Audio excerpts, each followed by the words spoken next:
Hi friends, எல்லோரும் எப்படி இருக்கிறீங்க? நம்ம இன்றைக்கி என்ன பார்க்க போகிறோன்னா ஒரு குட்டி மினி விளாக் மட்டன் கிரேவி எப்படி பண்ணலான்ட்டு எனக்கு தெரிஞ்ச போல் நான் பண்ணியிருக்கேன். பிடிச்சா லைக் பண்ணுங்கள், சப்ஸ்கிரைப் பண்ணுங்கள், மறக்காமல் கமெண்ட் பண்ணுங்கள். ஃபஸ்ட்டு நம்ம கேஸ் ஆன் பண்ணியிருக்கோம். ஆன் பண்ணிவிட்டு ஒரு கடாயில் எடுத்து அடுப்பில் வச்சுக்கிட்டு உங்களுக்கு தேவையான அளவு எண்ணெய் ஊற்றி கடுகு போட்டு அந்த கடுகு வெடித்த பிறகு உங்களுக்கு தேவையான அளவு சின்ன உள்ளி அவ்வளோ நல்லது, அவ்வளோ டேஸ்ட்டு தரும்.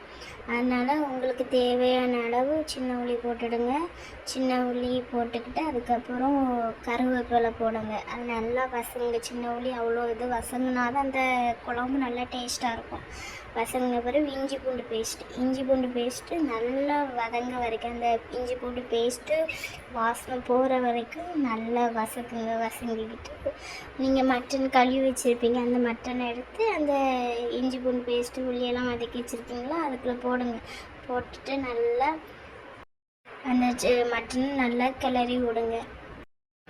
கிளறி விட்டுட்டு உங்களுக்கு தேவையான அளவு தண்ணி, ஏன்னா அந்த மட்டன் வேவணும் பார்த்திங்களா, அதனால் தேவையான அளவு தண்ணி, கொஞ்சம் அளவு உங்களுக்கு தேவையான அளவு உப்பு போட்டு கிண்டி மூடி வச்சுருங்க. மூடி வச்ச பிறகு அதுக்கப்புறம் கொஞ்சம் ஒரு 5 மினிட்ஸ் கழித்து மறுபடியும் ஓப்பன் பண்ணி அதை கிண்டி விட்டுருங்க.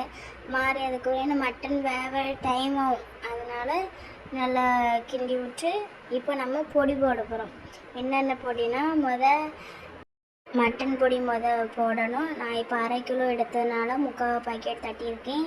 நீங்கள் 1 கிலோ எடுத்தால் 1 பாக்கெட் உங்கள் காரத்துக்கு ஏற்றாலும் நீங்கள் போட்டுடுங்க. மாதிரி கொஞ்சோண்டு மல்லித்தூள், கொஞ்சோண்டு மஞ்சள், இவ்வளோத்தையும் போட்டு கிளறி விட்டு கொஞ்சம் கொதித்த பிறகு நீங்கள் கேஸை ஆஃப் பண்ணிருக்கலாம். நம்ம மட்டன் கிரேவி ரெடி. இன்றைக்கி எங்கள் வீட்டில் என்ன ஸ்பெஷல்னால் ரைஸ், மட்டன் கிரேவி, வாட்டர்மெலன், இவ்வளோ தான். வாங்க ஃப்ரெண்ட்ஸ், சாப்பிடலாம்.